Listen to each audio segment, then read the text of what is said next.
Welcome to my channel, welcome to TV News, ang channel sa Kalambuan. Okay guys, April 15, 2024. Today is Monday. I hope na nagmalipay ta sa pagsugod sa ato ang trabaho there is sa local government unit of Matalom. Sa mga negosyantehan nga ganahan magnegosyo dire sa lungsod sa Matalom, welcome tanan nga mo invest o business dire sa lungsod. Ang lungsod sa Matalom nang ginahanglan og mga dagko nga mga investor, dagko nga mga kapitalista nga mo-put up dire sa lungsod sa Matalom. Basta naman guys, og namoy mga example. Daghang pichay, daghang panon, daghang panakot. Welcome tanan dire nga mobagsak. Daghan mo mga buwad, daghan mong mga unsay mga produkto na ninyo nga welcome mong dire niya. I hope nga nanapoy mga kanang guys sila bang mo deliver og isda ba kana bang procedure middleman ba nga mubagsak og isda dire sa mga merkado. Katong ganahan mo kuan og mga negosyo dire sa lungsod sa Matalom, welcome mong tanan nga mo invest o business dire sa mong lungsod niya. Ato kayong suportahan ang administrasyon headed by sa atong buutan o maaktig ni Mayor Eric S. Pabulyo. Ato siyang tabangan aron mas daghan pang mga programa nga mahimo dire sa lungsod sa Matalom. Niya magkahiusa ta, magtinabangay niya aduna tay tumong sa kalihuan sa katawhan kalumbuan dari sa lungsod sa Matalom. Iko pipi tinoray nga mo serbisyo with a purpose alang sa kayuhan sa tanan ug kalambuan dari sa lungsod sa Matalom. Okay? Balikon ko sa mga negosyante nga ganahan magnegosyo diri sa lungsod sa Matalom. Welcome tanan nga mo invest og business diri sa mong lungsod. Ang lungsod sa Matalom nanginahanglan og mga investor, nanginahanglan og mga negosyante. Ako mang hinaot nga daghang mosanong, daghang mo put up og negosyo diri sa lungsod sa Matalom karong 2024. Nga karong summer di na to sipiaton sa pag-apil atong bucket list ang Matalom tourist destination. Atong i-explore, i-discover, i-experience kung unsa kanindot ang lungsod sa Matalom. Iko pipi inoray nga mo serbisyo with a purpose alang sa kayuhan sa tanan ug kalambuan diri sa lungsod sa Matalom.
Mga binati o minahal kong matalumnon. Okay guys, mabalihin natin rin guys, pwede natapatin dahon dire.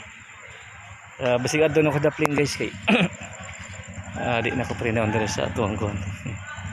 Kan guys na gamayng negosyo guys, initan gihapon.